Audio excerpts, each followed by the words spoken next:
Radhe Radhe, kitchen of গঙ্গার আবারও একটি নতুন পর্বে অনেক অনেক স্বাগত সকলকে। তো আজকে চলে এসেছি বাগানে। আজ আমাদের বাগানে হলুদ খোলা হবে। তো কাঁচা হলুদ খুলবো, বাড়িতে একটু তৈরি করব হলুদ গুঁড়ো। আর একদম ঘরোয়া পদ্ধতিতে হলুদ তৈরি করব। পুরো পদ্ধতিটা আপনাদের সঙ্গে শেয়ার করব, তাই সবাই স্কিপ না করে ভিডিওটির সঙ্গে থাকুন আর পুরো ভিডিওটি দেখতে থাকুন।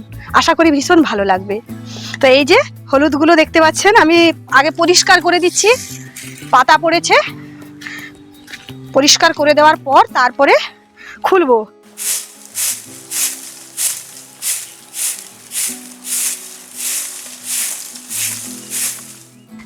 এই যে হলুদ গাছ, তো ওখানে এই যে দেখতে পাচ্ছেন ওগুলো হচ্ছে হলুদ গাছের ওপরের পাতাগুলো, ওগুলো শুকনো হয়ে গেছে হলুদ গাছ, তাই কেটে বাদ দিয়ে দিয়েছি। আর এগুলো মাটিতে রয়েছে, এখানে মাটিটা একটু কম বলে হলুদগুলো বেরিয়ে পড়েছে। এই যে দেখুন বড় বড় মোটা মোটা সুটি বলি আমরা, এগুলা হলুদ সুটি। এই যে দেখুন মাটি থেকে বেরিয়ে পড়েছে এখানটায় এখানটায়, ওই যে এইদিকে। আর এখানে হলুদ গাছগুলো কেটে নেওয়ার পর গোড়াগুলো যে বসে আছে সেখান থেকে হলুদ বেরিয়েছে। দেখুন আরও মাটির তলায় রয়েছে, এগুলো একদম বেরিয়ে এসছে মাটিটা কম বলে। এই যে হ্যাঁ, এই যে এখানটায় এখানটায় এদিকে বেশ মোটা মোটা সুটিগুলো হয়েছে হলুদের।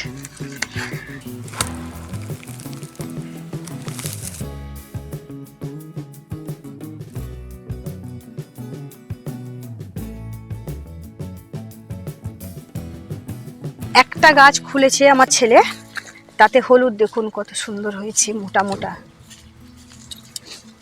এই যে কাঁচা হলুদ কত উপকার সেটা আপনারা সবাই জানেন। কাঁচায়ও উপকারিতা রয়েছে, শুকনোয়ও উপকারিতা রয়েছে। হলুদ না হলে রান্নাই হবে না। এই তো বাবু, এখনো কমপ্লিট হয়নি না, আরো রয়েছে।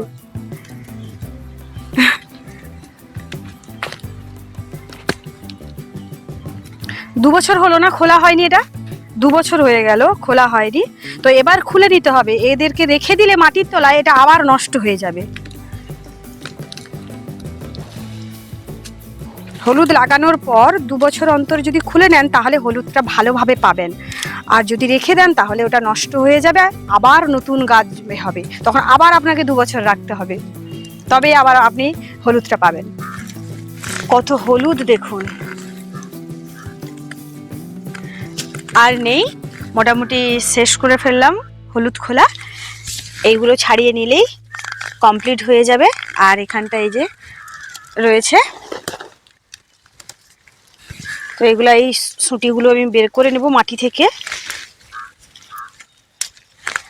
খুব আনন্দ লাগছে। এই হলুদগুলো কিন্তু যখন লাগিয়েছিলাম এমন কোনো মেহনতও করিনি, বাড়ির খাওয়ার জন্য হলুদ নিয়ে এসেছিলাম। তো সেখানে থেকে থেকে কিছু খাওয়া হয়েছে, বাকিগুলো শুকিয়ে গেছিলো। তো ভাবলাম আমি এগুলো একটু বাগানে ফেলে দিই। কিছুই করিনি, জাস্ট নিয়ে এসে এমনি হাতে একটু হাতে একটা ছিল, ছোট একটা কোদাল ছিল, ওইটা দিয়ে একটু হালকা মাটিগুলা খুশিয়ে নিয়ে ফেলে দিয়েছিলাম। তাতেই এত সুন্দর হলুদ দিয়েছে। এখন মনে হচ্ছে যে এবার একটু ভালোভাবে লাগাবো। এর যে মোটা মোটা যেটা গোড়ার দিকে, এই অংশগুলো, এই যে এটা এইটা এগুলোকে আমরা ঘরোয়া ভাষায় বেঁজি বলি। তো এইটাই হচ্ছে মূল। এগুলোকে রেখে দেব, দিয়ে ভালো করে মাটিটাকে একদম বেশ নরম করে দিয়ে ভালো করে খুশিয়ে একটু জৈব সার দিয়ে তারপরে ভালোভাবে লাগাবো।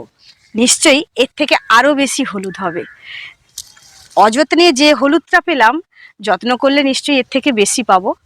আর কাঁচা হলুদ কতখানি উপকার আমাদের ত্বকের ক্ষেত্রে, পেটের ক্ষেত্রে, সব কিছুতে হলুদ ভীষণ উপকারী। তো ওখানটায় দেখিয়েছিলাম দুটো গোড়াগুলা, যে বেঞ্চি যেটা বলছি আমরা গোড়া, এই যে, আর এখানটায় রাখা রয়েছে বাকিগুলো। তো এগুলোকে আবার লাগানো হবে। এই যে গোড়াগুলা দেখেছেন কত মোটা মোটা। এখান থেকে কিন্তু হলুদটা বেশি পরিমাণেই পাওয়া যায়। তো পাওয়া গেলে কি হবে, এই হলুদটা এটা যদি শুকিয়ে পেশাই করা হয় এটা একটু ঝাঁঝালো হয়। এর থেকে এটা যদি লাগিয়ে দেওয়া হয় তাহলে কিন্তু ভালো হয়, তাই এটা আমরা রেখেছি, হলুদ হিসেবে নিলাম না। এটা অনেকে নিয়ে নেন, তো আমরা এটা লাগাবো বলে রেখেছি। এখান থেকেই চারা করব, আবার অনেকগুলোই রেখেছি এগুলো। এই যে হ্যাঁ, আর ওখান থেকে আরও কিছু বেরোবে। আমাকে হেল্প করার জন্য এই যে কাজের লোক চলে এসছে আমাকে হেল্পিং হ্যান্ড।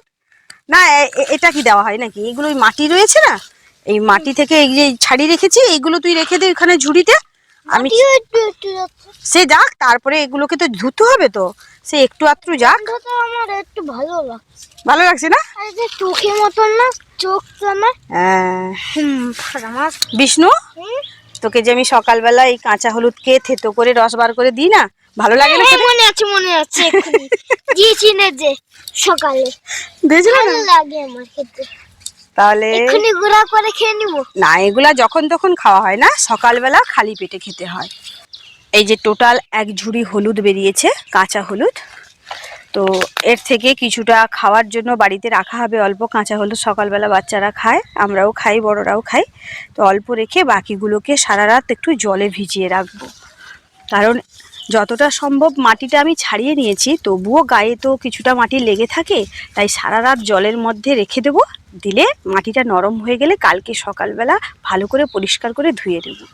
তারপরের প্রসেসটা আপনাদেরকে পরেই বলবো, যখন করব তখন বলবো কিভাবে বাড়িতে ঘরোয়া কাঁচা হলুদ থেকে শুকনো হলুদ করে একদম গুঁড়ো হলুদ তৈরি করা হয়, সম্পূর্ণ দেখাবো। বাগান থেকে হলুদগুলো তো নিয়ে চলে এসেছি, এবার এগুলোকে পরিষ্কার করে ধুতে হবে। যতটা সম্ভব আমি মাটি গা থেকে সরিয়ে দিয়েছি, তো আরও মাটি লেগে আছে।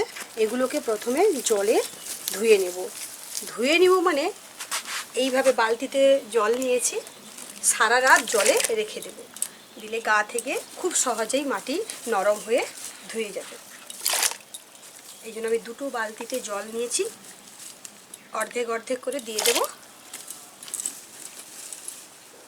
যেহেতু আমি বাড়িতেই তৈরি করছি ঘরোয়াভাবে, তাই একটু পরিষ্কার পরিচ্ছন্নভাবে হলুদটা তৈরি করব।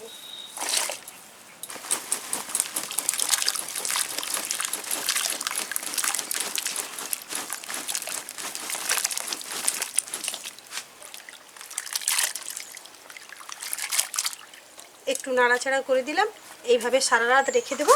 তারপর আবার ভালো করে ভালো জল দিয়ে ধুতে হবে এগুলোকে। এখন মাটিটা একটু নরম হোক। সারা রাত হলুদগুলো জলের মধ্যে আমি ভিজিয়ে রেখেছিলাম। এবার পরের দিন সকালবেলা এগুলো পরিষ্কার করে আবারও ধুতে হবে, তাই জল থেকে প্রথমে তুলে নিই।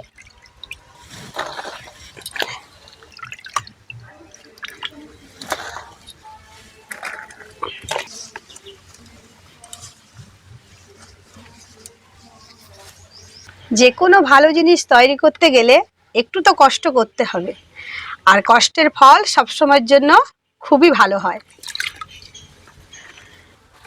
নিচে কতটা কাদা পড়েছে দেখুন।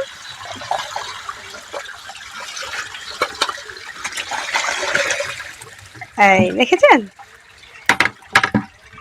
বালতির তলাটা দেখুন কত কাদা। এবার আমি একটু পাইপের জল দিয়ে ভালো করে ধুয়ে দেব। তো একটু স্পিড করলে গায়ের কাদাটা ভালোভাবে ধুয়ে যায়। এই যে এইভাবে পাইপের মুখে একটু আঙ্গুল দিয়ে দিলে স্পিডটা বেড়ে যাবে। এই যে এইভাবে।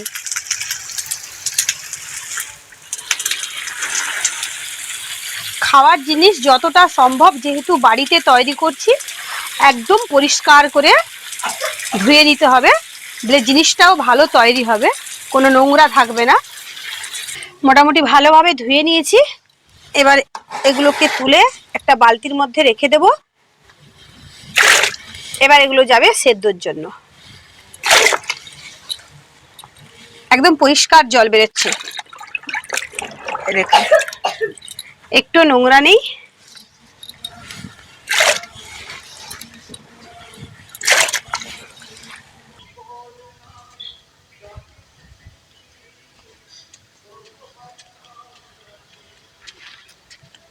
বাগানের মধ্যে হলুদ সেদ্ধ করব। এই যে উনুন ধরিয়ে দিয়েছি। আমাদের বাড়িতে যেটা ধান সেদ্ধ হতো আগে, এখন আর হয় না। তো সেই হাঁড়ি ছিল, ধান সেদ্ধ হাঁড়িটা ছিল ছোট, ওইটাতেই হলুদ সেদ্ধ করব। বালতিতে অল্প জল রয়েছে,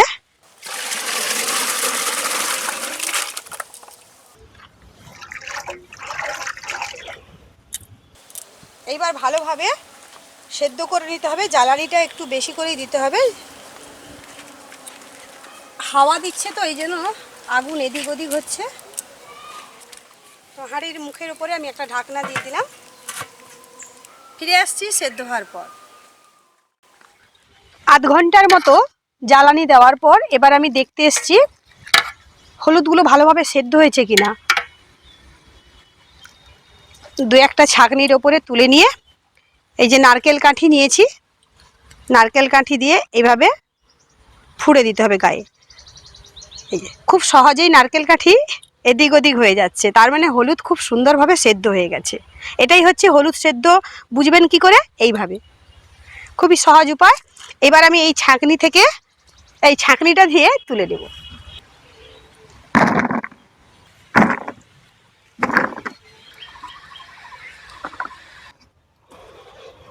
এবার এই সেদ্ধ হলুদগুলোকে ছাদে নিয়ে যাচ্ছি, নেটের ওপরে শুকিয়ে দিব।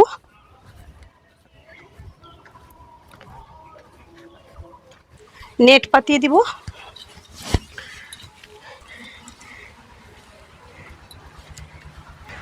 এবার পুরো নেটের ওপরে হলুদগুলো দিয়ে দেব।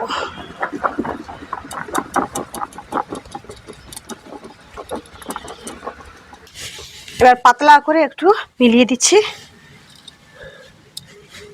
ঠান্ডাটাও অনেকটা কমে গেছে আর রোদের তেজও একটু বেড়েছে। এই রোদের তেজে কিন্তু হলুদ তাড়াতাড়ি শুকিয়ে যাবে। সেদ্ধ হলুদগুলো ছাদে রোদে দিয়েছিলাম শুকোতে, তো আজকে 12 দিন হলো খুব সুন্দরভাবে শুকিয়ে গেছে, একদম ঠকঠকে হয়ে গেছে। এই হলুদগুলো যাতে তাড়াতাড়ি শুকিয়ে যায় আমি মাঝখান থেকে ফাঁক করে দিয়েছিলাম, তো তার জন্য সুন্দরভাবে শুকিয়ে গেছে। আর যা রোদ বেরিয়েছে খুব অল্প দিনেই শুকিয়ে গেল, নালে অল্প রোদ হলে কিন্তু অনেক দিন লাগতো শুকোতে। তো এগুলোকে আজকে এবার পেশাই করতে নিয়ে যাব। আর এই যে গায়ে দেখছেন খোসাগুলো, এগুলো পেশাই হলে কোথায় চলে যাবে দেখতে পাবেন না, একদম ঠকঠকে। এই আর পেশাইখানাটা একদম বাড়ির পাশেই, সেখানে হলুদ গুঁড়ো, লঙ্কা গুঁড়ো, চালের গুঁড়ো এগুলো তৈরি করা হয়। তো আজকে আমি হলুদ গুঁড়ো করতে যাব। আর ওখানটায় আলাদা আলাদা মেশিন থাকে, লঙ্কা গুঁড়োর জন্য আলাদা মেশিন, তার চালের গুঁড়োর জন্য আলাদা মেশিন, হলুদ গুঁড়োর জন্য আলাদা মেশিন থাকে। তার জন্য আর একাদশীর দিনে এরকম ঘরোয়া পদ্ধতিতে শুদ্ধভাবে যদি আমরা হলুদ গুঁড়ো তৈরি করি তাহলে একাদশীর দিনেও হলুদটা ব্যবহার করা যায়। তার জন্য আমি রেডি করলাম এটা। পরিমাণে কতটা হলুদ গুঁড়ো হবে সেটা ঠিক আমি বলতে পারছি না, তো আগে পেশাই হোক তারপরে বুঝবো কতটা হলো। চলুন তাহলে এবার হলুদগুলোকে পেশাই করে নিয়ে আসি, আর আপনারাও মেশিনটা দেখবেন। চলুন।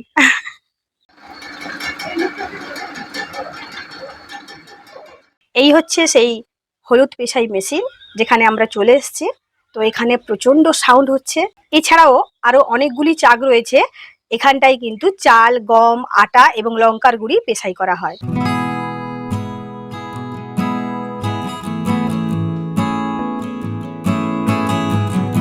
এই যে চাকটা দেখছেন, এখানটায় গম আর চাল পেশাই করা হয়। তো প্রচুর সাউন্ড হচ্ছে, আমি কথা বলতে পারছি না, আপনারাও এই সাউন্ডটা শুনুন।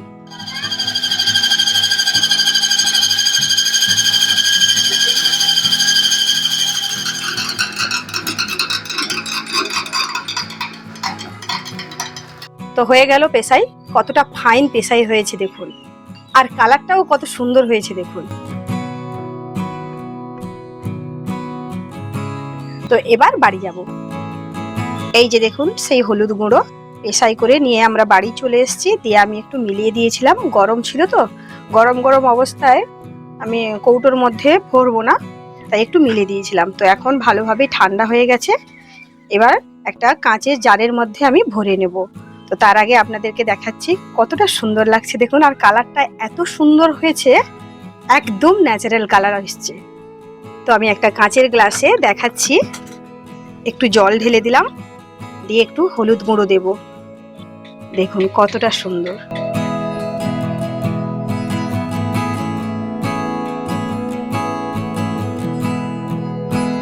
এই যে বড় একটা কাঁচের বয়াম নিয়েছি আমি, তো এই কাঁচের জার বলুন আর বয়াম বলুন, এইটাতে ভরে নেব।